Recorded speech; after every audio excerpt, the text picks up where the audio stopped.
Baiklah untuk semua saudara-saudara, kembali lagi bersama dengan saya. Pada video kali ini saya akan kembali memberikan satu tanggapan secara teologis dan secara alkitabiah kepada seseorang yang senior bagi saya. Beliau ada senior dan beliau ini memang perlu untuk kita tanggapi ketika saya melihat videonya. Dan kebetulan videonya pun memang sudah video lama ya, tetapi tidak pernah saya melihat video itu dan tidak penting juga. Cuman karena ada teman saya yang bertanya kepada saya, mau nyuruh saya untuk memberikan satu tanggapan teologis kepada rekan kita ini ya. Dia adalah seorang yang bernama Yosua Teo ya. Bapak Yosua Teo ini ketika saya melihat dia berargumentasi atau berapologetika dengan rekan-rekan kita yang baik itu Kristen maupun non-Kristen. Di situ beliau sering kali berkata bahwa ada yang tidak punya gelar, buat apa ngomong ya? Kalau tidak punya titel, buat apa ngomong? Saya mau mengatakan kepada kita semua bahwa memang gelar itu penting Bapak Ibu ya. Bahkan pentingnya kita belajar dalam lingkungan formal ya, karena itu bisa membuat kita untuk mengerti apa yang kita pelajari ya, dari sudut pandang kita maupun dari sudut pandang para pakar ataupun para pengajar yang mengajari kita. Jadi pemahaman kita bisa komprehensif ya, seperti itu. Nah, dalam video ini saya melihat bahwa ternyata doktor gelar itu yang dianut oleh Bapak Yosua Teo itu tidaklah menjadi pembuktian untuk menunjukkan bahwa beliau itu adalah orang yang pintar. Beliau itu adalah orang yang layak menyandang gelar doktor itu. Ya. Kenapa saya berkata demikian? Karena apa yang beliau sampaikan, apa yang Pak Yosua ini sampaikan, itu lari atau bias kemana-mana.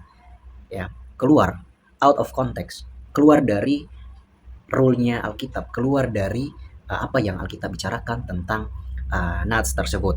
Nah, silakan Bapak Ibu teman-teman melihat video yang ada di layar. Kisah Rasul 1. Sesudah ia mengatakan demikian, terangkatlah ia disaksikan oleh mereka dan awan menutupnya dari pandangan mereka. Ketika mereka sedang menatap ke langit waktu ia naik itu, tiba-tiba berdirilah dua orang yang berpakaian putih dekat mereka dan ayat 11 perhatikan. Dan berkata kepada mereka, hai orang-orang Galilea, mengapa kamu berdiri melihat ke langit? Yesus ini yang terangkat ke sorga meninggalkan kamu. Ya, dikatakan meninggalkan kamu. Baca ayat 11, muncul ke ayat 11. Ya.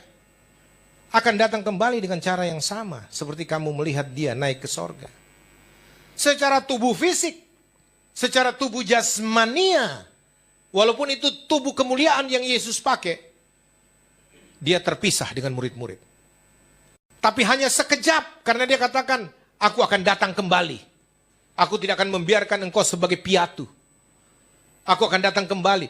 Siapa dia? Roh Kudus. Jadi Roh Kudus itulah Yesus yang Immanuel. Jadi Roh Kudus itulah Yesus yang Immanuel. Bapak Ibu, teman-teman sudah melihat video dari Dr. Yosua Teo ya. Dia di dalam videonya dia berkata bahwa tidak usahlah berpegang kepada teologi yang tidak alkitabiah, teologi yang tidak bisa dipertanggungjawabkan.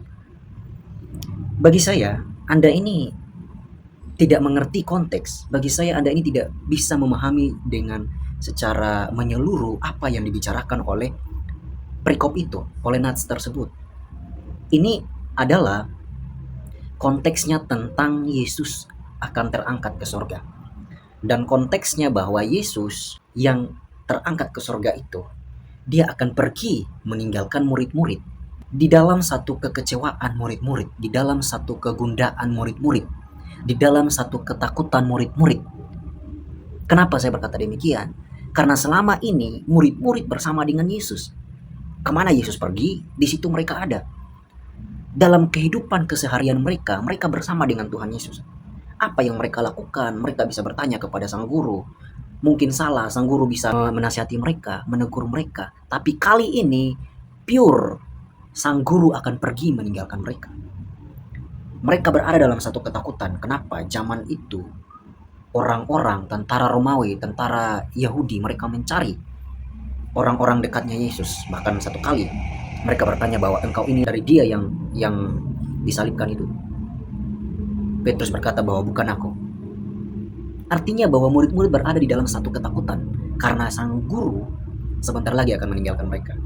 Itulah sebabnya kalau kita baca, mereka itu kembali dari tempat di mana Yesus terangkat.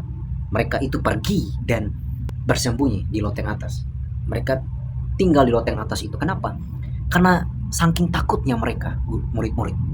Tetapi di dalam ketakutan murid-murid, ya, di dalam ketakutan murid-murid, Yesus berkata kepada mereka bahwa tenang, jangan takut, ya.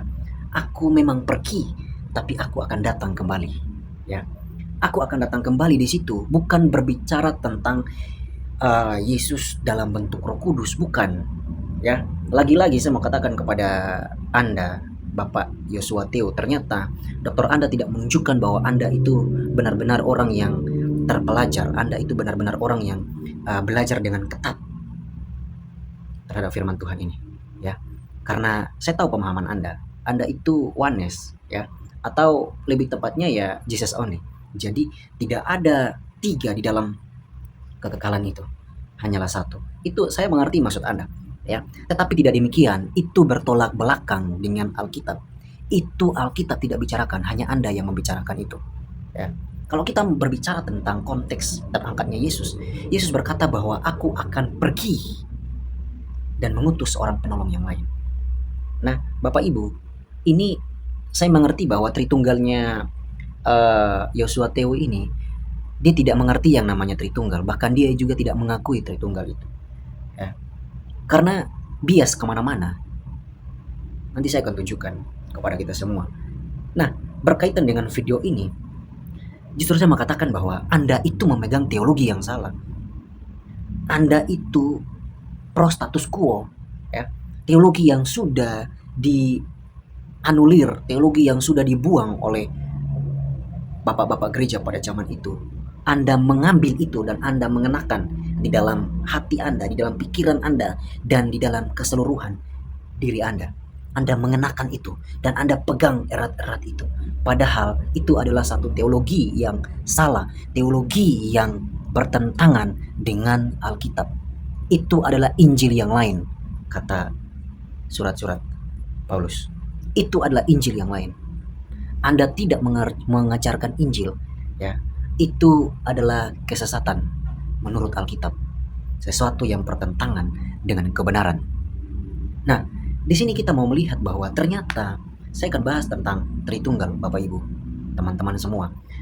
Bahwa ketika Yesus menjanjikan penghibur kepada murid-murid, Yesus ketika mau terangkat ke surga, satu kali Yesus sebelum terangkat ke surga, Yesus berkata kepada murid-murid begini, janganlah gelisah hatimu, percayalah kepadaku, percayalah juga kepada Bapa.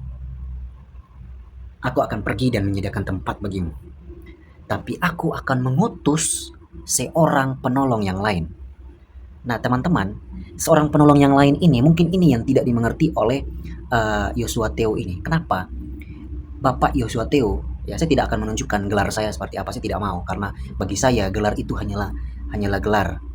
Gelar itu kalau kita tidak belajar dengan baik, kita hanya mendapatkan gelar. Gelar itu hanyalah tanda orang pernah bersekolah, bukan tanda orang pernah berpikir, ya.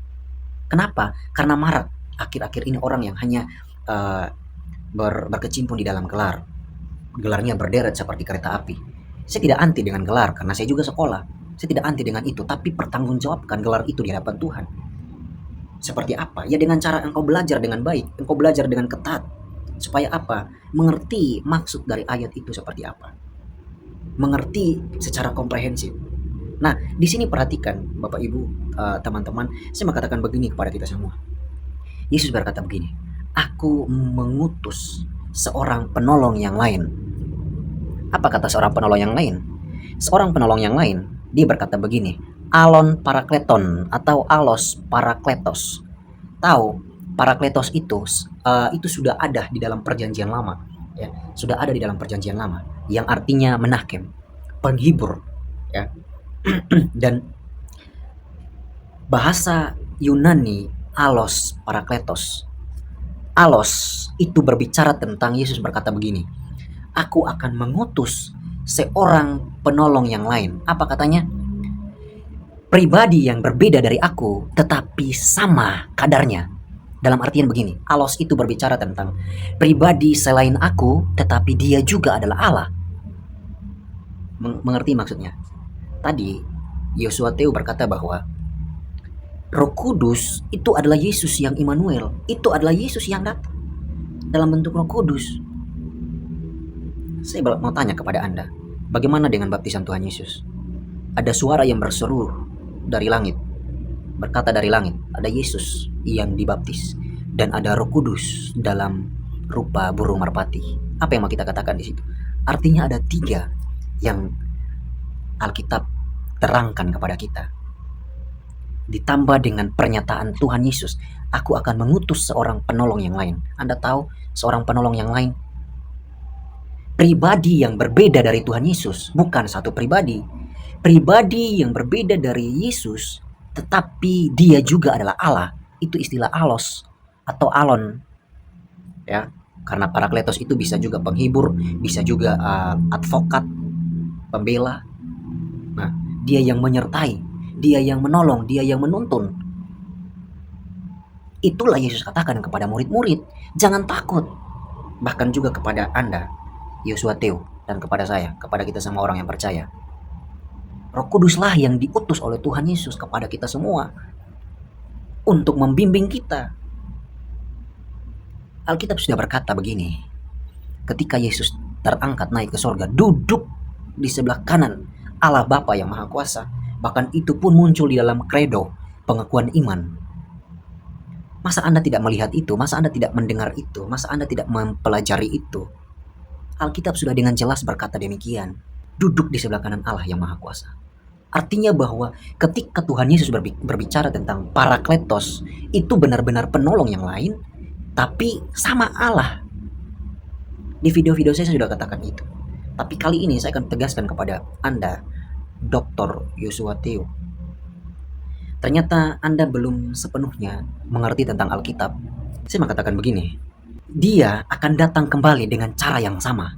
Saya mau tanya, kalau Roh Kudus itu adalah Tuhan Yesus atau Roh Kudus itu adalah Yesus yang menyertai, saya mau tanya, Roh Kudus datang itu dengan cara yang sama seperti Yesus terangkat?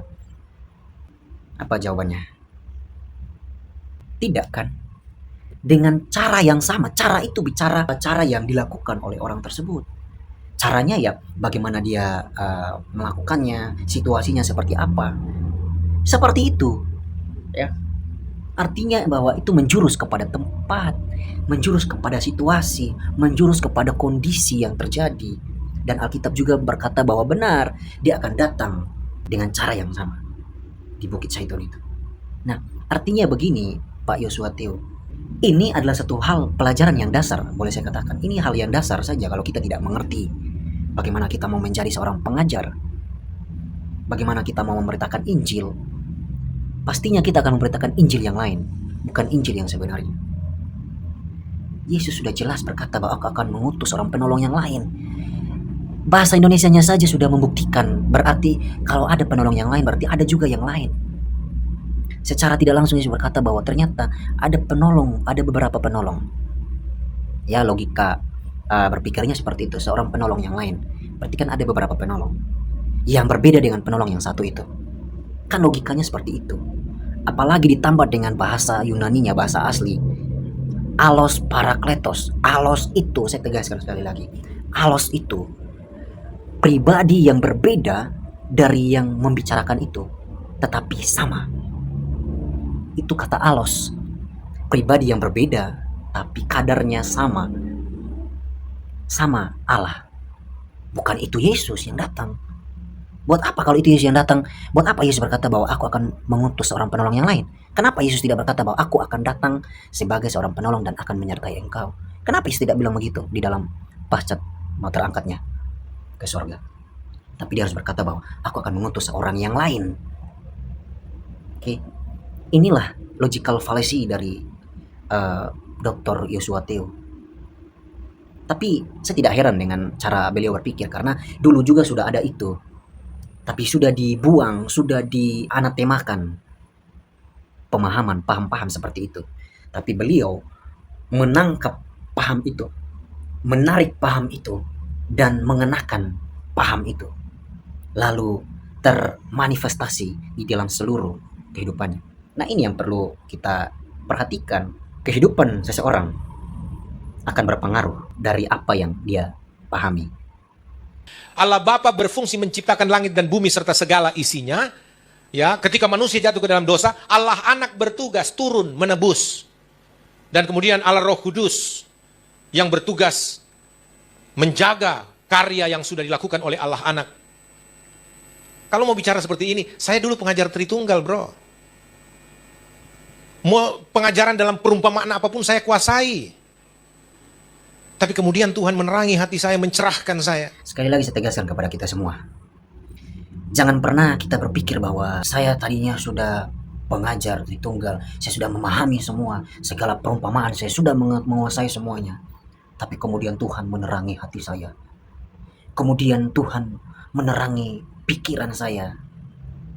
Anda pikir hanya Anda yang diterangi? Lalu Anda berdiri sebagai orang yang paling benar di tengah-tengah ribuan orang yang sudah dipakai oleh Roh Kudus. Ini satu pernyataan yang benar-benar menganggap diri yang paling benar. Dan menganggap orang-orang yang di zaman dulu, di abad-abad pertama, yang sudah diterangi oleh Roh Kudus, yang sudah menduduki diri dengan belajar yang ketat di dapur pembelajaran itu, Anda mengatakan mereka semua itu salah. Lalu Anda yang paling benar di abad 21 ini. Bullshit. Ini pernyataan-pernyataan menyombongkan diri. Anda pikir bapak-bapak gereja itu tidak dipakai oleh Tuhan, tidak diterangi oleh Tuhan? Kita datang seperti orang yang berdiri sebagai orang benar di tengah-tengah orang yang kita anggap tidak benar. Itu pikiran-pikiran yang jadul, pikiran-pikiran yang tidak mau menerima, tidak mau merendahkan diri. Emangnya kita pikir bapak-bapak gereja itu tidak dipakai oleh Tuhan, tidak dipakai oleh Roh Kudus? Setidaknya saya mau katakan kepada kita semua yang mendengarkan ceramah saya ini. Setidaknya, kalau boleh saya katakan, bapak-bapak gereja lah wadah yang dipakai oleh Tuhan untuk memelihara doktrin Alkitab sampai kepada kita sekarang.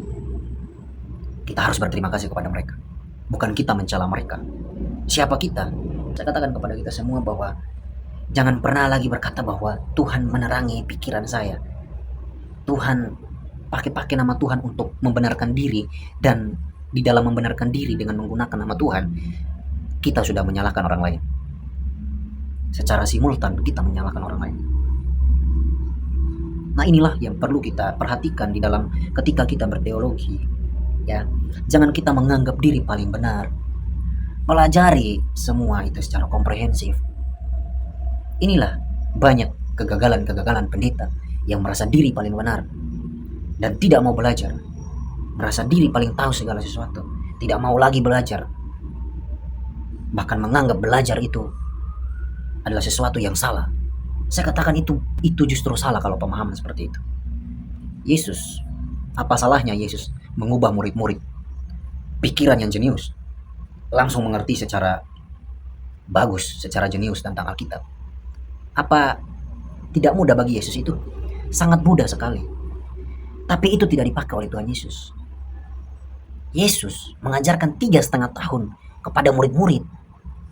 Dan itu sistemnya asrama. Tahu apa arti asrama? Petrus meninggalkan keluarganya, mengikuti Yesus. Duduk di bawah kaki Yesus, istilah yang dipakai. Artinya Yesus kemana, semua di situ. Kemanapun Yesus pergi, semua di situ. Dan mereka dididik dengan ketat. Kalau diaplikasikan ke sekarang, 3,5 tahun itu setara S1, Pak. Jadi jangan terlalu meremehkan orang yang belajar. Jangan merendahkan buat apa belajar. Terlalu sombong kita semua. Ada lagi pernah saya dengar pendeta yang berkata bahwa tidak usah belajar lah, Roh Kudus itu adalah guru yang terbaik. Betul, Roh Kudus adalah guru yang terbaik. Pertanyaannya, Roh Kudus ada datang ngomong ke Anda secara verbal pakai kurikulum Roh Kudus? Kan tetap fungsi Roh Kudus kan salah satunya mengingatkan. Mengingatkan artinya apa yang kita sudah pelajari, ada bagiannya kita, lalu satu ketika kita lupa, Roh Kudus mengingatkan. Berarti ada bagian kita dalam hal belajar. bukan Roh Kudus yang secara jenius dibuka pikiran kita, itu enggak seperti itu. Inilah yang saya mau katakan kepada kita semua. Dan ayat ini saya akan katakan kepada kita semua untuk menangkal, mengcounter paham dari Yosua Theo yang katanya tidak ada tiga di dalam kekekalan, dan sekaligus mengcounter paham-paham di luar sana yang tidak percaya Tritunggal, yang tidak mengerti Tritunggal, semua manusia. Saya harus katakan, tidak ada pribadi Allah Bapa dalam kekekalan, tidak ada pribadi Allah Anak dalam kekekalan, tidak ada pribadi Allah Roh Kudus dalam kekekalan, tidak ada tiga pribadi dalam kekekalan, tidak ada tiga pribadi dalam kekekalan. Saya bacanya dari bahasa Yunani, baru saya memberikan bahasa Indonesianya. 1 Yohanes 5 ayat 7 dan 8. Dia berkata begini, Oti tres esin oi marturontes ento urano o pater ologos kai to akion pneuma kai otoi oi tres en esin.